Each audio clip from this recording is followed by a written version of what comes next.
समय का दुरुपयोग नहीं करना चाहिए। कहते हैं पुरुष बली नहीं होत है, समय होत बलवान। भीलन गोपी लूट लई, वही अर्जुन वही बाण। समय समय पर होते हैं, समय समय की बात। राम जन्म का दिन बड़ा और कृष्ण जन्म की रात।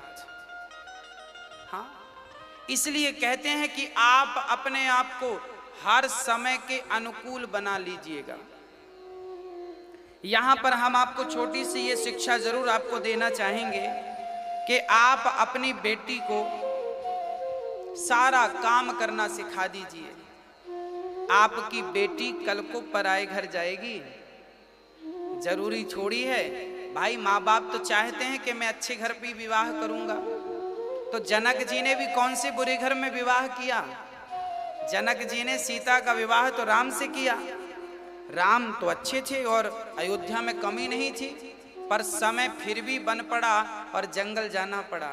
तो जीवन में कब दुख के पहाड़ टूट आवे, इसके लिए हमें हर हाल में जीने की आदत डाल लेनी चाहिए। अपनी बेटियों को आप तपाइए, अपने बच्चों को। कई माँ बाप अपने बच्चों को बचपन में बहुत लाड़ करते हैं, बहुत प्यार करते हैं। लाड़ प्यार करना बुरा नहीं है, पर तपाइए। अब तपाइए, बच्चे बड़े हो गए हैं, 10 साल की बेटी हो गई है, 10 साल का बेटा हो गया, अब उम्र हो रही है, जवानी आ रही है, इन्हें तपाइए। कैसे तपेंगे?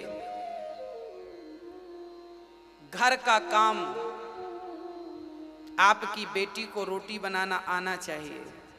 4 लोगों का भी और 100 लोगों का भोजन बनाना भी आना चाहिए।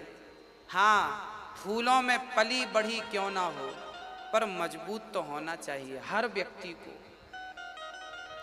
जूता चप्पल पहन के सारे लोग चल लेते हैं, कभी नंगे पांव चलने का अभ्यास किया आपने? मेरा अर्थ तो यह है कि आप हर समय के लिए तैयार रहें। एक छोटी सी मुझे चर्चा याद आ गई है। एक बाज नाम का पक्षी सबसे ताकतवर होता है, उसका नाम होता है बाज। सबसे ऊपर उड़ता है और सबसे दूर तक देखता है, और सबसे बड़ा शिकार वो बाज नाम का जो पक्षी है ना, बड़का बाज होता है, बड़ा बाज। वो तो एक बकरे को भी चोंच में दबाकर और अपने पंजों में दबा के उड़ सकता है, इतना ताकतवर होता है बाज। जानते हैं वो बाज की मादा अपने बच्चों का पालन कैसे करती है?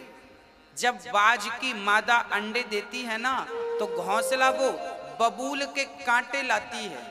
बाज की मादा बबूल के कांटे लाती है, कांटे के ऊपर हल्की सी घास रखती है और वहां अंडा देती है। और जब बच्चे थोड़ा बड़े हो जाते हैं ना, अंडे से निकल आते हैं छोटे बच्चे, तब वो घास को चोंच से निकाल देती है, केवल कांटे कांटे बचते हैं। उन कांटों में उसके बच्चे रहते हैं। किसी ने उससे कहा, क्यों बाज, क्यों, कैसी निर्दयी माँ है तू, अपने बच्चों को ऐसे कौन पालता है? कांटे चुभ रहे हैं बच्चों को, अरे घास पड़ी थी निकाल क्यों दिया? और घास का भी तो तू घोंसला बना सकती थी ना। तब उस बाज ने जवाब दिया, उस बाज ने कहा, देखो यदि मैं अपने बच्चों को घास में पालूंगी ना, तो कल इनका कोई भी शिकार कर लेगा, और कांटों में पालूंगी ना तो ये सुरक्षित रहेंगे, बड़ी सी बड़ी आंधी को भी सहन करके ये जिंदा रहेंगे, क्योंकि ये दुखों में पले बढ़े हैं। इसलिए हर माहौल में अपने आप को तैयार रख लेंगे। ऊंचाई पर इसलिए उड़ते हैं क्योंकि बचपन से उनकी माँ ने कांटों में पलाया। वो कहीं भी दौड़ जाए, कहीं भी शिकार कहीं से भी ढूंढ लें, और कितनी ऊपर उड़ते। सबसे ताकतवर इसलिए है क्योंकि उसका पालन माँ अलग प्रकार से करती है। माँ चाहे तो बच्चे को कुछ भी बना दे, इसलिए संस्कार के बीज तो माँ बाप से ही बच्चों के हृदय तक पहुंचते हैं। इसलिए संस्कार जरूरी है। जब निषाद राज रोने लग गए, तब श्री लक्ष्मण जी कह रहे हैं, को ना काहू को सुख दुख कर दाता, निज कृत कर्म भोग सब भ्राता। राम जी सो रहे हैं, सीता जी सो रही हैं, लक्ष्मण जी जाग रहे हैं। और लक्ष्मण जी निषाद से कह रहे हैं, निषाद रोना मत, को किसी को सुख। लक्ष्मण जी, यहाँ लक्ष्मण के उपदेश को लक्ष्मण गीता कही गई है। लक्ष्मण कितना बढ़िया उपदेश कर रहे हैं, आप जरा समझिएगा। आप लोग भी कई बार परेशान हो जाते हैं, हम तो इतने सुखी थे, इतने दुखी क्यों हो गए, हमारे पास तो ये था, ऐसा नहीं है, ये था, वो नहीं है। लक्ष्मण जी कह रहे हैं, को ना काहू को सुख दुख कर दाता, निज कृत कर्म भोग सब भ्राता। कोई किसी को सुख नहीं देता, कोई किसी को दुख नहीं देता, ये अपने कर्मों का फल हमें भोगना पड़ता। तो क्या राम के कर्म ऐसे थे? लक्ष्मण जी का ये उद्देश्य है? बोले ना, राम को ये लीला करनी ही थी, इसलिए किसी को दोष मत लगाइए। हर प्राणी अपने ही कर्मों के कारण सुख और दुख पाता है। जब आपके जीवन में बहुत सुख आए तो समझ लेना आपने कोई पुण्य किया होगा जिसका परिणाम आज आपको मिल रहा है, और जीवन में जब दुख आए तो समझ लेना जीवन में कोई पाप हुआ होगा जिसका प्रतिफल आज हमें मिल रहा है। हम किसी को दोषी ना ठहराएं कि उसके कारण मिला या उसके कारण मिला, को ना काहू को सुख दुख कर दाता। एक माँ, एक स्त्री थी, वो अपने गुरु के पास जाती थी, उसका पति उसे मारता था। वो गुरु के पास दौड़ी दौड़ी गई, गुरुजी आज पति ने मारा है। गुरुजी ने कहा खाना दिया? दिया। गुरुजी बोले वापस जाओ।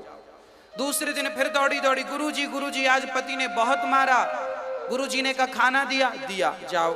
तीसरे दिन फिर आई, गुरुजी बहुत मारा। गुरुजी ने कहा खाना दिया? उसने कहा दिया है महाराज, खाना रोज देता है, पर ये बताओ कि मारा क्यों उसने? तब गुरुदेव ने कहा बेटी, ये जो तुम्हारे गुरु थे ना, ये जो तुम्हारा पति है ना, गुरुजी ने कहा ये जो तुम्हारा पति है ये तुमसे बदला ले रहा है। पिछले जन्म का कोई हिसाब बाकी था, इस जन्म में चुका रहा है। स्त्री बोली मैं समझी नहीं। तब गुरुदेव ने कहा तुम पिछले जन्म में इसकी सौतेली माता थी, सौतेली माँ थी। तुम इस बच्चे को भूखा रखती थी, प्यासा रखती थी, बांध कर धूप में डाल देती थी, बड़ा अत्याचार किया है तुमने। वह बेटा जो सौतेला था तुम्हारा, इस जन्म में तुम्हारा पति बनकर आया है और तुम्हें एक एक थप्पड़ का हिसाब ले रहा है। तुमने तो उसे भूखा रखा था, कम से कम वो तुम्हें पेट भर के खाना तो देता है, धन्यवाद दोस्त का। जब तक पिछले जन्म का ये हिसाब चुकेगा नहीं तब तक तुम्हें वो मारता रहेगा। ये समझना कि तुम्हारा दंड है। ये जीवन में हर दुख पाप का ही फल है। लक्ष्मण जी कह रहे हैं जन्म मरण जहां लगी जग जालू, संपत्ति विपत्ति करम अरु कालू, धरनि धाम धनपुर परिवारु, सरगु नरक जहां लगी व्यवहारू।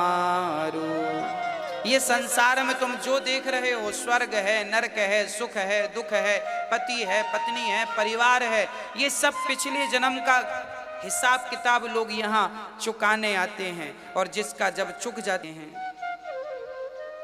जैसे सपने में हम कई बार राजा बन जाते हैं, सपने में भिखारी बन जाते हैं, तो सपने का बना राजा और सपने का बना भिखारी सत्य थोड़ी है। ऐसे ही ये संसार में आज हम बड़े हैं या हम छोटे हैं, आज हम अमीर हैं या हम गरीब हैं, ना तो हमारी अमीरी ही सत्य है, ना तो हमारी गरीबी ही सत्य है। ना अमीरी किसी के साथ जानी है, ना गरीबी किसी के साथ जानी है।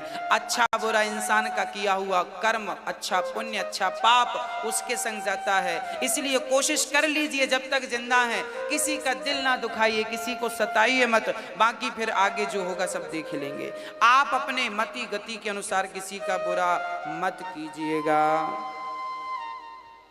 तब लक्ष्मण जी ने कहा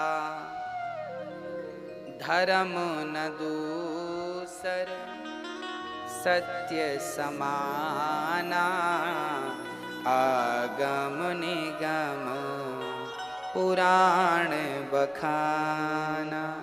लक्ष्मण जी ने कहा निषाद राज जी, होता क्या है, राम जी अपने पिता की माता की आज्ञा का पालन करने आए हैं, और पिता की आज्ञा का, माता की आज्ञा का पालन करना पुत्र का परम कर्तव्य है। और जब आप धर्म के मार्ग पर चलेंगे तो थोड़ा सा कष्ट तो उठाना पड़ेगा। हाँ, थोड़ा सा कष्ट उठाना पड़ेगा, पर उस कष्ट के बाद जो सुख है, जो सुकून है, अरे राम वनवास ना जाते तो राम को मर्यादा पुरुषोत्तम कहकर कौन बुलाता। राम तो तपने के लिए आए हैं वनवास, और तप करके जाएंगे वनवास से आगे। सुबह हुई, राम लक्ष्मण राम सीता उठे हैं, स्नान ध्यान किया है और आगे की यात्रा चालू करते हैं। आगे कहाँ जाना है? आगे नदी पार करना है। केवट वहां पर था। अब राम जी सुमंत्र जी से कह रहे हैं, सुमंत्र जी आप एक काम करिए कि आप जाइए, आप रथ ले जाइए वापस जा। अब जैसी सुमंत्र जी रथ वापस ले जाने लगे ना, तो रथ में जो घोड़े लगे थे उन घोड़ों की हालत गोस्वामी जी लिख रहे हैं। जासु वियोग विकल पशुएं से, प्रजा मातु पितु जी कैसे।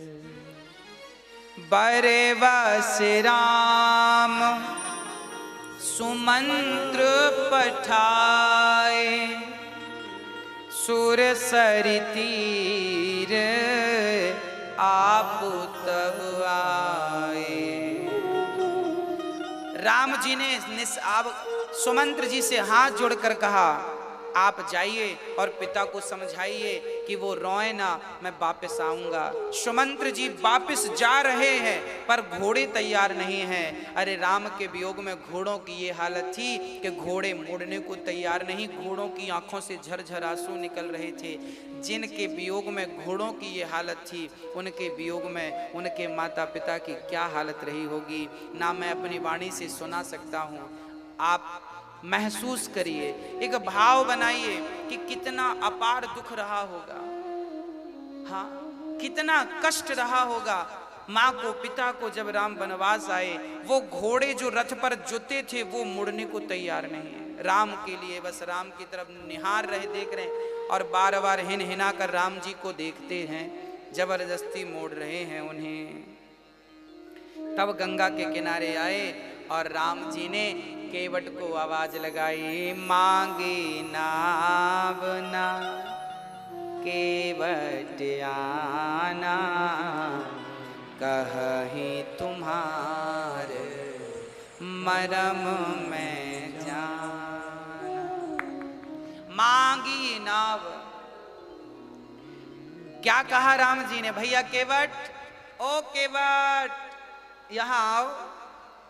केवट को राम ने बुलाए, नाव लाओ, मांगी नाव। केवट बोला ना, मैं नहीं आऊंगा। केवट अपनी कुटिया से बात कर रहा, राम जी आवाज लगा रहे, केवट आओ, नाव लाओ। ऊपर से केवट कह रहा दूर से, ना मैं नहीं आने वाला। क्यों नहीं आओगे? मैं आपके मर्म को जान रहा हूं। कौन सा मर्म जान रहा है? राम जी ने पूछा, यहां तो आया केवट। क्या है सरकार, कौन सा मर्म जानते हो तुम? केवट ने कहा, छुअत सिला भई नारी सुहाई, पाहन देना काठ कठिनाई। आपके चरणों की रज गिरी थी, और जैसे चरणों को छूता तो शेषनाग भगवान फुसकारते, जोर से फुसकारते तो वो कछुआ भाग जाता, फिर आता पानी के भीतर भीतर, फिर मुंह उठाता और नारायण जी के चरणों को छूता, टच करता, स्पर्श करता। फिर शेषनाग भगवान ने फुसकारा, फिर भागा, फिर आया। अब की बार तो इतना जोर का फुसकारा कि डर के मारे उसके प्राण ही निकल गए। पर मरने के पहले उस कछुए ने भगवान नारायण की तरफ देखकर कहा, प्रभु क्या आपके चरण स्पर्श करने का अवसर नहीं मिलेगा? तब भगवान ने कहा, अगले जन्म में तुम केवट बन के आना और जी भर के मेरे चरणों को धोना। इस जन्म की अभिलाषा तुम्हारे अगले जन्म में पूरी होगी। वही कछुआ इस जन्म में केवट बना है। और केवट आज कहता है कि प्रभु जब तक आपके चरण नहीं धोता तब तक मैं आपको पार नहीं लगाऊंगा, क्योंकि यही प्रतिपालऊं सब परिवारो, नहीं जानऊं कछु और कवा। केवट कहता मैं कोई काम धाम जानता नहीं हूं और मेरी नाव एक ही है, और नारी बन गई तो फिर पैसे नहीं है कि मैं दूसरी नाव ले आऊं। इसलिए प्रभु आपसे प्रार्थना है कि आपके पद पखारन चाहूं, जो प्रभु पार अवश्य गा चाहूं, मोहि पद पदुम पखारन कह।